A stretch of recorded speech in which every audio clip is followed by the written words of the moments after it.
Good morning mga ka-farmers. Nag-spray tayo ng guys, fish amino acid na gawa ko. Bali dalawang tinapa.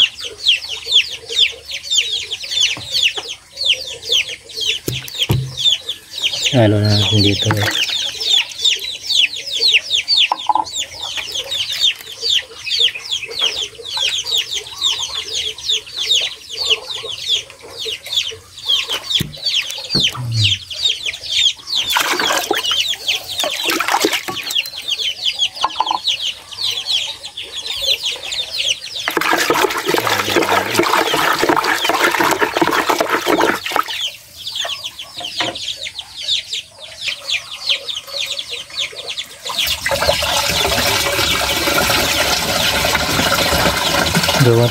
Gawa ko to guys, tagal na to,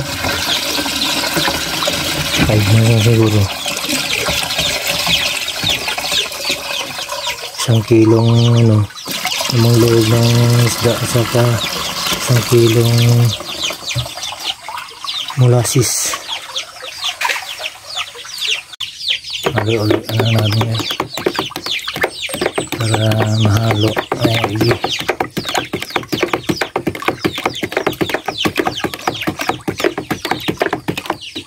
Okay na, spray na tayo guys.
Yan na yung palay ko guys, medyo makapal-kapal na siya. Ayan, tapos bukas siguro mas maganda na yan kasi na-sprayan na ng fish amino acid. Mas maganda talaga sprayan ng fish amino acid every 10 days. Umaga dyan guys, mga size ako ng base ko.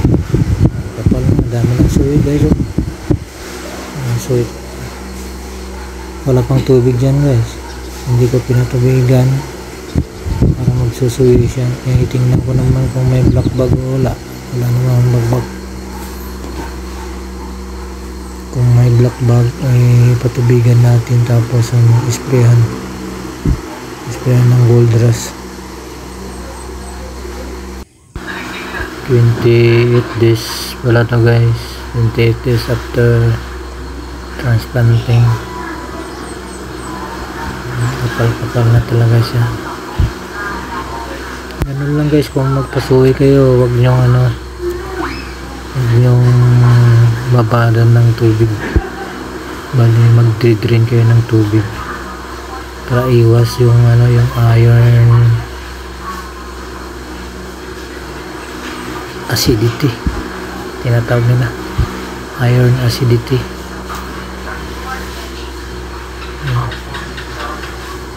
para hindi mag-yelo-yelo yung palay. Magdi-drain talaga. Drain nyo yung mga palay nyo guys. Dapat walang tubig. Tingnan nyo yung yung walang tubig. Madali siyang magsuwi. Madali siyang magkapal. Kaysa doon sa nakababad sa tubig. Mahina yung recovery ng masusuwi niya. Okay guys, hanggang dito lang muna yung update ko sa palay ko. Hanggang sa muli.